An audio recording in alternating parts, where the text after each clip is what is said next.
บายดีท่านผู้ชมที่เคารพตอนหาท่านผู้ชมเข้าสู่รายการเรื่องเล่าประจำอาทิตย์เฮาพบกันในอาทิตย์นี้ท่านผู้ชมมีหลายเรื่องที่จะมาเล่าต่อท่านผู้ชมซึ่งอาทิตย์นี้ก็เป็นระยะอาทิตย์ต้นเดือนของเดือนตุลา2019หลายท่านก็นับมือคองคอยไปแล้วสำหรับมื้อออกพรรษาปวารณาปีนี้ตรงกับวันเสาร์วันอาทิตย์พอดีเลยเนาะในระยะวันที่12-13นะและพบกันในอาทิตย์นี้เฮามีหลายเรื่องที่จะมาเล่าต่อท่านผู้ชมซึ่งเริ่มต้นกันที่เรื่องของทางบรรดาโรงเรียนแห่งต่างๆทางภาคกลางและภาคใต้หลังจากที่ได้รับผลกระทบอย่างหนักต่อกับภัยธรรมชาติก็คือน้ำท่วมและหลังจากที่ระดับน้ำได้บกแห้งสภาพการฟื้นฟูปัจจุบันนี้ก็เริ่มเข้าสู่สภาพปกติแล้วในขณะเดียวกันซึ่งมีโรงเรียนหลายกว่า700แห่งที่ได้รับผลกระทบแต่ว่ามาฮอดปัจจุบันนี้ก็เริ่มเปิดการเรียนการสอนอย่างเป็นปกติแล้วและพร้อมเดียวกันนี้ท่านผู้ชมนับตั้งแต่เมื่อวันที่7ตุลา2019นี้เป็นต้นไปจะมีเงินใบ500กีบปรับปรุงใหม่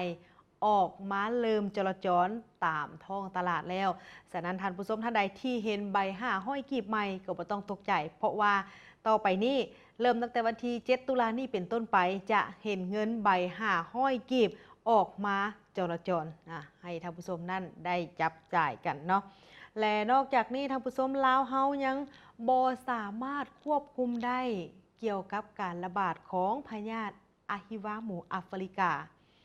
ในขณะเดียวกันหลังจากที่พบกับภัยธรรมชาติน้ำท่วมแล้วก็เห็นให้หลายสถานที่ท่องเที่ยวหลายแห่งในทั่วประเทศนั้นก็ได้รับผลกระทบและสิ่งที่พิเศษท่านผู้ชมในระยะท้ายๆรายการอาทิตย์นี้เฮามีของรางวัลมามอบให้กับทางท่านผู้ชมแต่ส่วนว่าจะแม่นอันใดต้องมาติดตามชมรายการนำกันเริ่มชีวิตนี้มาเบิ่งกันที่โรงเรียนหลายกว่าจำนวน700แห่งทางภาคกลางและภาคใต้ได้รับผลกระทบหลังจากที่เกิดภัยน้ำท่วมในระยะท้ายเดือนสิงหาต่อใส่เดือนกันยานี้ฉะนั้นจึงเฮ็ดให้โรงเรียนหลายแห่งบ่สามารถเปิดการเรียนการสอนได้ตามปกติแต่ว่าหลังจากที่สภาพน้ำได้บกแห้งลงการฟื้นฟูบรรดาโรงเรียนก็คือบรรดาสถานที่ต่างๆก็เริ่มกลับคืนเข้าสู่สภาพปกติแล้วและก็เฮ็ดให้โรงเรียนจำนวน700กว่าแห่งทางภาคกลางและภาคใต้เริ่มเปิดการเรียนการสอนอย่างเป็นปกติโดยโรงเรียนหลายกว่า700แห่งที่ได้รับผลกระทบจากภัยธรรมชาติน้ำท่วมทางภาคกลางและภาคใต้ของลาวหลังจากที่ได้มีการโจะการเรียนการสอนมาเป็นเวลาเกือบ1 เดือนและมาฮอดปัจจุบันนี้ก็ได้มีการเปิดการเรียนการสอนอย่างเป็นปกติแล้วโดยล่าสุดทั้งท่านรัฐมนตรีกระทรวงศึกษาธิการและกีฬาเพิ่นก็ได้ออกมาให้สัมภาษณ์ในมื้อวันที่30กันยายนที่ผ่านมานี้โดยท่านได้ฮู้ว่าโรงเรียนที่ได้รับผลกระทบแม่นมีทั้งหมดอยู่จำนวน741แห่งในนั้นมีโรงเรียนอนุบาล77แห่งโรงเรียนประถมศึกษามูลประถมและประถมสมบูรณ์จำนวน571แห่งโรงเรียนมัธยมศึกษาต้น68แห่งและโรงเรียนมัธยมสมบูรณ์25แห่งศูนย์กลางนอกโรงเรียนขันแขวง2แห่งโรงเรียนเทคนิควิชาชีพแบบผสมแขวง2แห่งศูนย์เทคโนโลยีข่าวสารและการสื่อสารศึกษาและกีฬาของแขวง1แห่งห้องการศึกษาธิการและกีฬาของเมือง2แห่งนอกจากนี้ก็ยังมีอุปกรณ์การสื่อสารการสอนปึ้มตำราเรียนปึ้มคู่มือปึ้มแต่งบทสอนปึ้มอ่านเสริมต่างๆพร้อมด้วยโต๊ะตั้งและอุปกรณ์ไอทีก็ได้รับความเสียหายอย่างหลงหลายมูลค่าของความเสียหายในเบื้องต้นนี่คาดไว้อยู่หลายกว่า16ตื้อกีบปัจจุบันนี้ทางกระทรวงศึกษาธิการและกีฬาแม่นพร้อมเล็งในการกะเกียมส่งสังกะสีปึ้มแบบเฮียนปึ้มคู่มือปึ้มติดตามการเฮียนปึ้มเฮียกซื้ออุปกรณ์การเฮียนกระดานดำและซื้อการเฮียนการสอนที่จำเป็นอื่นๆไปสนองให้แก่โรงเรียนที่ได้รับผลกระทบเพื่อให้สามารถดำเนินการเฮียนการสอนได้อย่างปกติและสืบต่อในการระดมทุนพร้อมทั้งวัตถุปัจจัยต่างๆจากภาคส่วนเอกชนผู้ประกอบการองค์การจัดตั้งสากลและเพื่อช่วยเหลือบรรดาโรงเรียนที่ได้รับผลกระทบดังกล่าวนี้ให้กลับคืนสู่สภาพปกติโดยไวท่านผู้ชมถึงแม้ว่าระยะที่ได้รับผลกระทบนี้ จะมีหลายภาคส่วนบ่ว่าจะเป็นทางภาครัฐก็ดีภาคเอกชนก็ดีบุคคลนิติบุคคลรวมไปถึงชาวต่างประเทศที่ได้มีการระดมน้ำจิตน้ำใจบิแบ่งน้ำจิตน้ำใจด้วยการบริจาคบ่ว่าจะเป็นข้าวสารอาหารแห้งเครื่องอุปโภคบริโภครวมไปถึงยาปัวพยาธิเพื่อที่จะไปช่วยเหลือผู้ที่ประสบภัยน้ำท่วมทางภาคกลางและภาคใต้ของลาวนี่ถึงแม้ว่าจะมีน้ำจิตน้ำใจไปฮอดแต่ว่ามาฮอดปัจจุบันนี้ความต้องการในการช่วยเหลือก็ยังมีความต้องการอยู่ฉะนั้นท่านผู้ชมท่านใดที่ต้องการอยากจะประกอบส่วนช่วยเหลือนี่แหละถ้าเว้าถึงเวียกงานของการศึกษาท่านก็สามารถร่วมใจกันบริจาคได้บ่ว่าจะเป็นปึ้มเขียนปึ้มแบบเฮียนบิ๊กโซต่างๆหรือว่าอุปกรณ์ต่างๆที่เกี่ยวกับการเรียนการสอนท่านผู้ชมสามารถร่วมใจกันบริจาคได้โดยท่านสามารถติดต่อผ่านไปที่กระทรวงแรงงานและสวัสดิการสังคมนอกจากความเสียหายทางด้านโรงเรียนก็คือบรรดาอุปกรณ์การสอนการเรียนต่างๆที่ได้รับความเสียหายแล้วและนอกจากเงินสารของพ่อแม่ประชาชนรวมไปถึงเนื้อที่ทำการผลิตของพ่อแม่ประชาชนที่ได้รับผลกระทบรวมไปถึงบรรดาพื้นฐานโครงสร้างต่างๆที่ได้รับผลกระทบจากภัยน้ำท่วมนี่หนึ่งในนั้นก็คือเป็นงานการท่องเที่ยวโดยเฉพาะก็แม่นบรรดาสถานที่ท่องเที่ยวต่างๆทางภาคกลางและภาคใต้ก็ได้รับผลกระทบเช่นเดียวกันจากภัยน้ำท่วมในเทื่อนี้โดยล่าสุดทางท่านหัวหน้ากรมคุ้มครองการท่องเที่ยวกระทรวงแถลงข่าววัฒนธรรมและท่องเที่ยวเพิ่นก็ได้เปิดเผยหู้ถึงข้อมูลว่าภายหลังที่ได้รับผลกระทบจากภัยน้ำท่วมอยู่6แขวงภาคกลางและภาคใต้ก็ได้เฮ็ดให้สถานที่ท่องเที่ยวโรงแรมเฮือนพักและห้านอาหารหลายแห่งได้รับผลกระทบหลายสมควรจากการสั่งรวมสถานที่ท่องเที่ยวอยู่แต่ละแขวงที่ได้ถูกน้ำท่วมเป็นต้นก็แม่นแขวงจำปาสักได้รับผลเสียหายหลายกว่าหมู่มีตาดเยืองตาดฟ้านตาดอีตู้ตาดคูตาดจำปีและตาดผาส้วมนอกจากนั้นก็ยังมีโรงแรมเฮือนพักและห้านอาหารอีกหลายแห่งและแต่ละแขวงนั้นก็ได้รับการเสียหายรวมไปถึงบรรดาเส้นทางที่ถูกน้ำเซาะเจือนรวมมูลค่าของความเสียหายแล้วในเบื้องต้นนี้คาดว่าความเสียหายอยู่ที่5 ตื้อกว่ากีบสำหรับแนวทางของการฟื้นฟูทางภาคส่วนที่เกี่ยวข้อง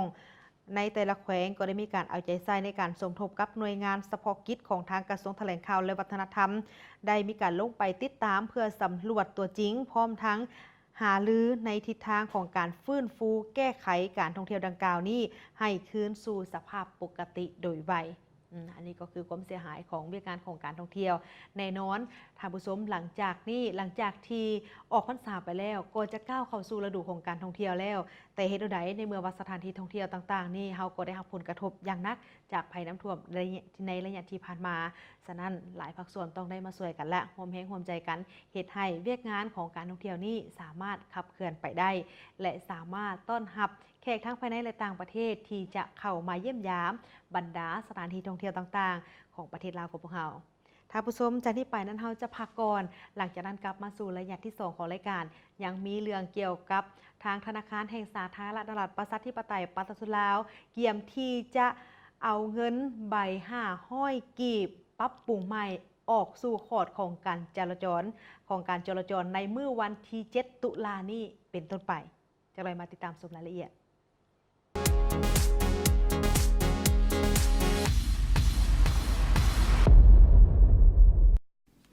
ร่วมสนับสนุนรายการโดย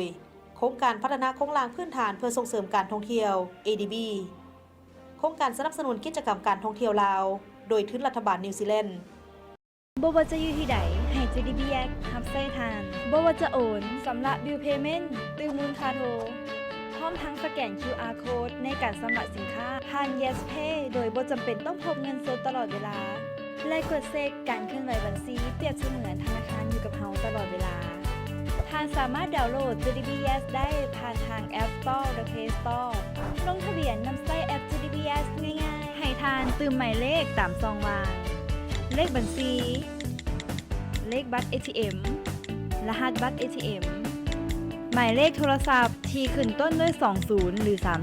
30สามารถตอบโจทย์ในการเฮ็ดธุรกรรมทางด้านการเงินถึงมือถือได้อย่างสะดวกสบาย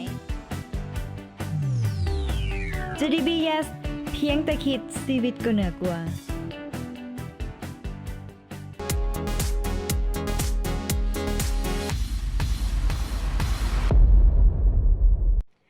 ท่านผู้ช ชมเข้าสู่ระยะที่ 2 ของรายการระยะที่ 2 ของรายการนี้เราได้นำเอาเรื่องเกี่ยวกับธนาคารแห่งสาธารณรัฐประชาธิปไตยประชาชนลาวเกี่ยมที่จะเอาเงินออกสู่ขอดของการจราจรนับตั้งแต่มื้อวันที่7 ตุลานี้เป็นต้นไปเงินที่ว่านี่ก็คือเงินใบ500กีบฉบับปรับปรุงใหม่ใบปรับปรุงใหม่เนาะโดยเริ่มตั้งแต่วันที่7 ตุลานี้เป็นต้นไป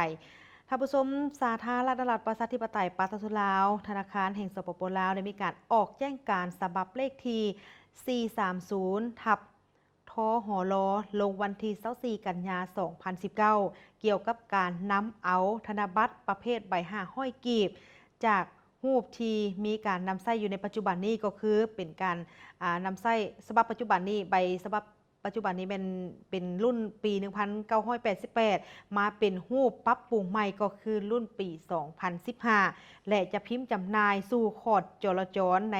สังคมได้นำใช้อย่างเป็นทางการก็คือเมื่อวันที่ 7 ตุลาคม 2019 นี้เป็นต้นไปเนาะโดยความแตกต่างของธนบัตรประเภทใบ500กีบรุ่นเก่าก็คือรุ่นปี 1988 และรุ่นใหม่นี่ก็จะเป็นรุ่นปี 2015 จุดที่แตกต่างก็มีดังนี้เนาะจุดที่1ก็คือด้านหน้าของธนบัตรได้มีการปรับปรุงเครื่องหมายจากรุ่นเก่ามาเป็นรุ่นที่ได้นำใช้ปัจจุบันมีการพิมพ์ในปี 1988 มาเป็น 2015 ทางด้านหลังของธนบัตรปรับปรุงชื่อธนาคารจะเป็นธนาคารแห่งรัฐอันนี้เป็นฉบับเก่าเนาะแต่ว่าตัวใหม่นี่จะมาเป็นธนาคารแห่งสาธารณรัฐประชาธิปไตยประชาชนลาวเพื่อให้สอดคล้องกับสภาพการดังกล่าวก็คือสภาพการในปัจจุบันนี้เจี้ยพิมพ์ธนบัตรพิมพ์ด้วยเจี้ยคุณภาพที่ดีผลิตด้วยเจี้ยฝ้าย 100% มีความแตกต่างจากเจี้ยทั่วไปเมื่อเอามือไปสัมผัสก็จะรู้สึกถึงความหยาบและซามีความคงทนต่อสภาพอากาศที่เปียกซุ่มลักษณะทางด้านรูปลายน้ำกาดาวค้อนตีและเกี่ยวฝังอยู่ถึงเนื้อเจี้ยเมื่อยกซองใส่แสงสว่างก็จะเห็นได้อย่างชัดเจนทางด้านหน้าและด้านหลังขณะที่ทางด้านหน้าของธนบัตรเครื่องหมายศาสตร์และศิลปะลายล้าวเมื่อซองใส่แสงไฟสีม่วงก็จะมีการเฮืองแสงออกมาเป็นสีเหลืองอ่อนส่วนว่าสีสันลวดลายขนาดและคุณลักษณะอื่นๆยังคงรักษาไว้คือกันกับฉบับเก่าแบบบ่เปลี่ยนแปลงธนาคารแห่งสาธารณรัฐประชาธิปไตยประชาชนลาวยังให้ฮู้ตื่มอีกว่าธนบัตรประเภทใบ500กีบฉบับปรับปรุงรุ่นใหม่ปี 2015 นี้จะพิมพ์จำหน่ายออกสู่ขอดของการจราจรแม่นถูกต้องตามกฎหมายและก็มีความสามารถในการซื้อในขอบเขตทั่วประเทศโดยการนำไส้สำหรับสะสางซื้อสินค้าการบริการเคียงคู่กับธนบัตรประเภทรุ่นใบ500กีบก็คือรุ่นเก่าปี 1988 ที่มีการจราจรอยู่ในปัจจุบันนี้ดังนั้นจึงแจ้งมายังพ่อแม่ประชาชนชาวค้าขายพนักงานทหารตำรวจในขอบเขตทั่วประเทศเพื่อให้ทราบทั่วถึงกันและจงมีสติระวังตัวบ่ให้หลงเชื่อต่อกับการโฆษณาสวนเชื่อในรูปแบบต่างๆของกลุ่มคนที่บ่หวังดีที่จะสร้างความปั่นป่วนในสังคมหมายเข้ามาท่านผู้ชมใบ500กีบที่จะเริ่มจราจรนับตั้งแต่มื้อวันที่7 ตุลานี้เป็นต้นไปแมนยังสามารถใช้ควบคู่กับรุ่นเก่าก็คือรุ่นที่ผลิตในปี 1988 และรุ่น 2015 นี่มันจะสามารถควบคู่ในการใช้คู่กันไปได้เนาะท่านผู้ชมจะนี้ไปนั่นเฮาจะพักก่อนหลังจากนั้นกลับมาสู่ระยะที่ 3 ของรายการยังมีเรื่องเกี่ยวกับข่าวของการควบคุม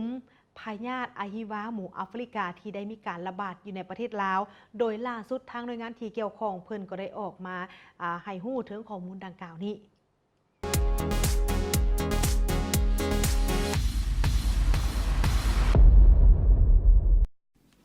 ความสนับสนุนรายการโดยโครงการพัฒนาโครงสร้างพื้นฐานเพื่อส่งเสริมการท่องเที่ยว ADB โครงการสนับสนุนกิจกรรมการท่องเที่ยวลาวโดยทุนรัฐบาลนิวซีแลนด์ในเงินมันคือมาฮ้อนแท้มื้อนี่เหงื่อออกจนหมดคิงเลยนี่เบิ่งสิเปิดพัดลมก่อนติดเอ้าเป็นหยังระบาดนี้คือบ่ปินโอ้ยสายมันรูดบ่ยากสิแปลงเบิ่งจ้ามันบ่คุ้มกับผลเสียที่จะตามมา ควรนำใช้อุปกรณ์ไฟฟ้าที่ได้มาตรฐานเพื่อความปลอดภัยของตัวของท่านเอง แบบนี้ก็ยินดีคือกันคักสุด ด้วยความปรารถนาดีจากรัฐวิสาหกิจไฟฟ้าลาว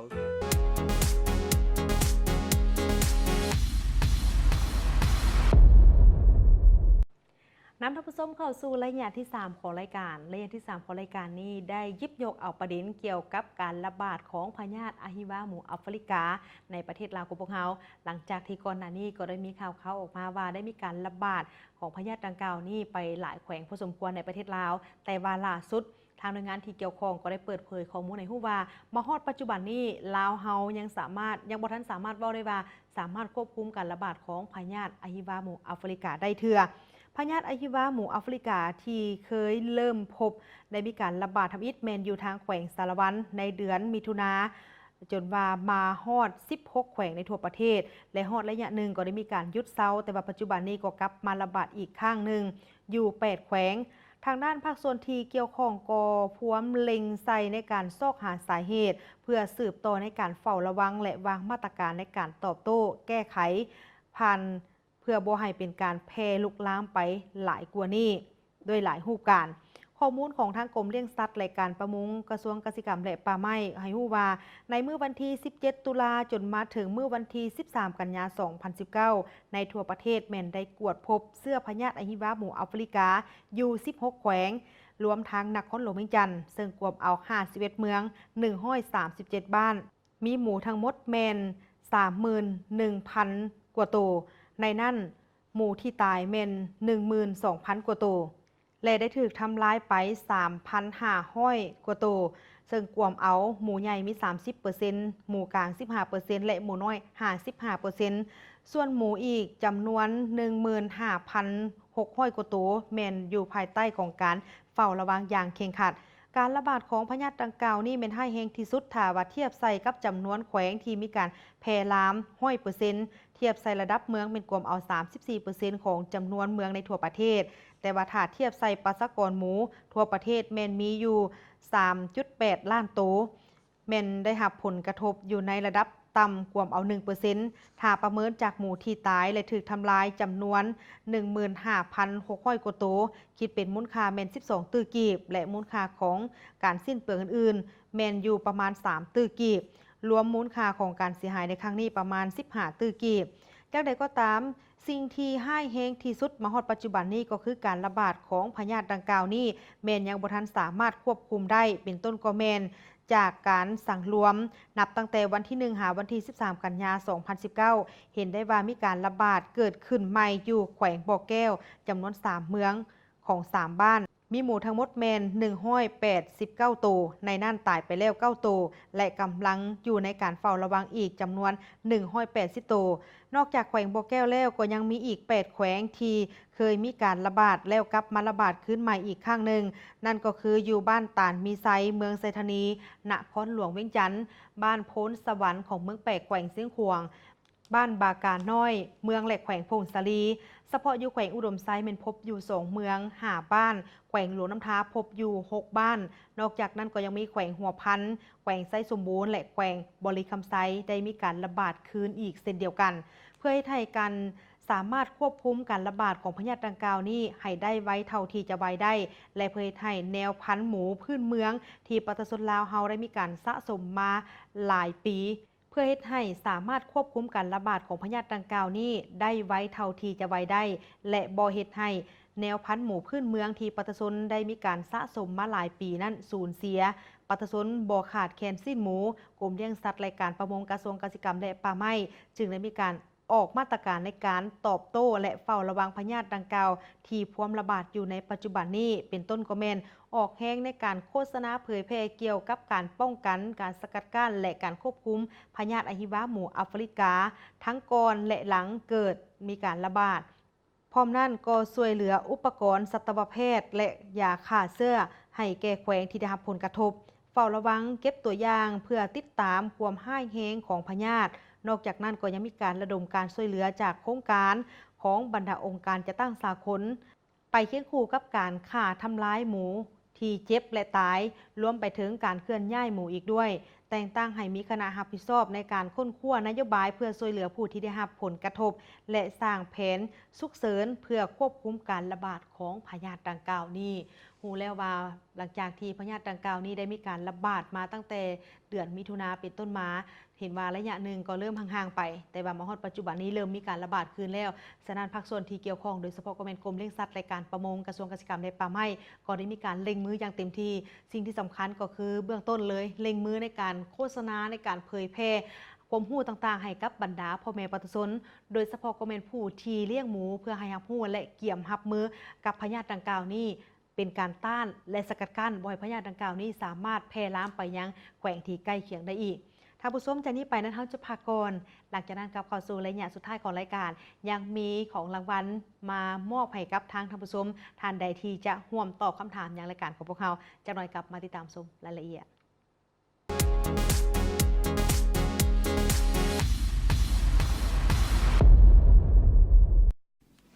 ร่วมสนับสนุนรายการโดยโครงการพัฒนาโครงสร้างพื้นฐานเพื่อส่งเสริมการท่องเที่ยว ADB โครงการสนับสนุนกิจกรรมการท่องเที่ยวลาวโดยทุนรัฐบาลนิวซีแลนด์โอนเงินรุ่นหับโซกสองสั้นโอนเงินมันนี่แกรมสวิตโอนลอยที่ธนาคารห่วมพัฒนามื้อนี้รุ่นหับของรางวัลย่างหลวงหลายเริ่มวันที่15พฤษภาถึง15ธันวา2019นี้โซกสั้นที่1สะสมใบบินหรือใบโอนเงินครบ3ใบและหับเสื้อโปโล JDB 1ผืนโอนเงิน8ตัวเลขมันนี่แกรมสะสมใบหับเงินครบ3ใบแลกเสื้อโปโล1ผืนโอนเงิน10ตัวเลขหรือโอนลอยและโอนเงินระหว่างประเทศสะสมใบหับเงินครบ3ใบแลกเสื้อโปโล1ผืนโซกสั้นที่2รุ่นหับรางวัลโทรศัพท์หัวเว่ย Y5 ทุกๆเดือนทุกๆรายการนำไส้จากการโอนทั้ง3บริการแมนมีสิทธิ์รุ่นหับโทรศัพท์หัวเว่ย Y5 โปรโมชั่นสำหรับผู้นำไส้การโอนเท่านั้นผู้รับเงินโอนบ่สามารถแลกรับของรางวัลได้สอบถามข้อมูลเพิ่มเติมได้ที่ Line @JDB Bank หรือโทรสายด่วน1499ธนาคารร่วมพัฒนาเติบใหญ่ไปพร้อมกัน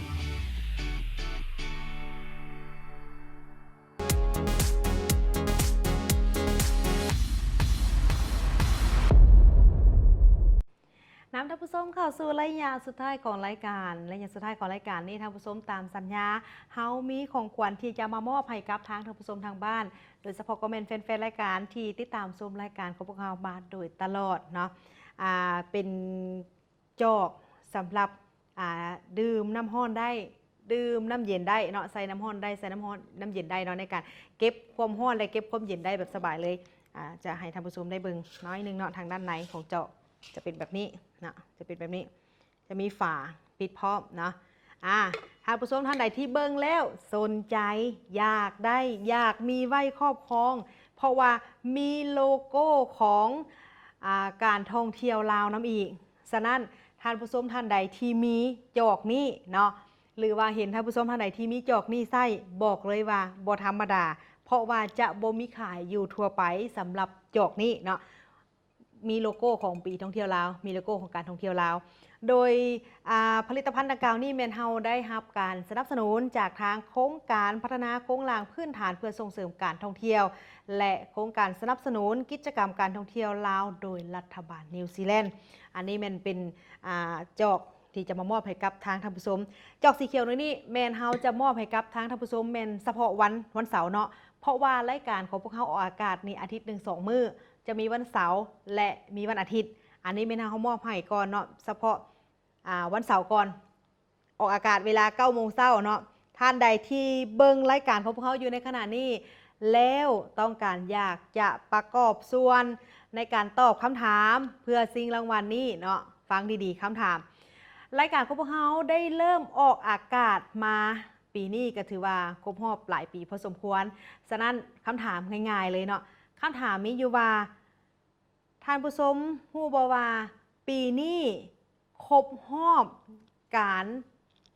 ผลิตรายการของพวกเรารายการเรื่องเล่าประจำอาทิตย์ปีนี้ครบรอบจักปีเนาะครบรอบจักปีในปีนี้มีคำตอบให้เลือกก็คือ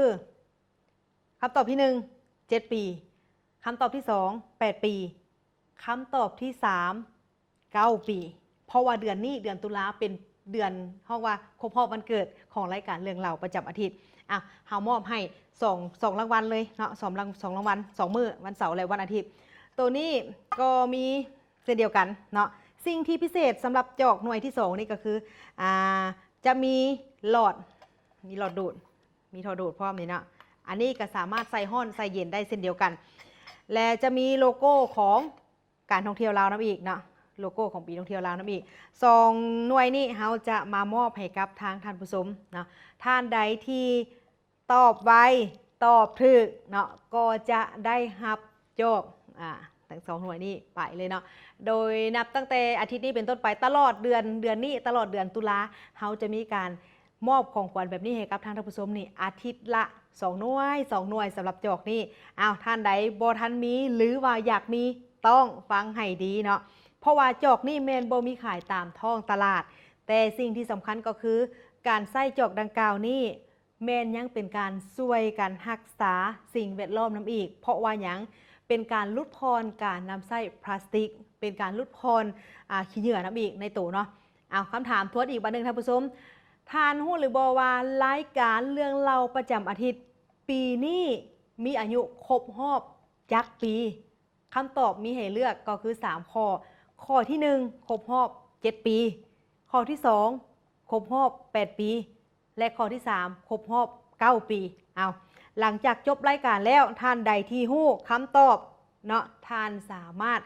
ส่งคำตอบเข้ามายังรายการของพวกเขาตามเบอร์ที่ขึ้นเทิงหน้าจอนี่เนาะส่งเป็น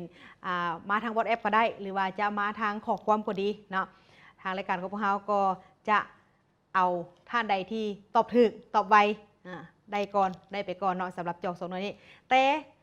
มีอีกอันหนึ่งก็คือถ้าว่าอาทิตย์นี้โบสามารถตอบทันโบสามารถตอบถูกโบต้องน้อยใจเพราะว่าตลอดเดือนตุลานี่ท่านผู้ชมเฮายังมีมามอบให้กับทางท่านผู้ชมนั้นทุกอาทิตย์เลยเนาะและท่านผู้ชมมาฮอดนี่เวลาในรายการของพวกเขาก็เดินทางมาฮอดระยะสุดท้ายแล้วสำหรับท่านผู้ชมทางใดที่จะไปท่องเที่ยวบ่ว่าจะเดินทางไปใกล้ไปไกลไปเที่ยวในระยะของการออกพรรษานี้เนาะก็ขอให้ระมัดระวังเคารพต่อกฎระเบียบจราจรคอยไปคอยมาสิ่งที่สำคัญก็คือเมาแล้วบ่ขับการดื่มประเภทเครื่องดื่มที่มีแอลกอฮอล์นี่บ่หมายความว่ามีแต่โทษสามารถดื่มได้มีประโยชน์ถ้าหากเขาฮู้จักดื่มในปริมาณที่เหมาะสมเนาะเป็นการดีที่สุดด้วยความห่วงใยจากทางรายการของพวกเราแล้วพบกันได้ใหม่ในอาทิตย์หน้าสำหรับอาทิตย์นี้พิธีกรพร้อมกับทีมงานลาท่านผู้ชมไปก่อนสบายดี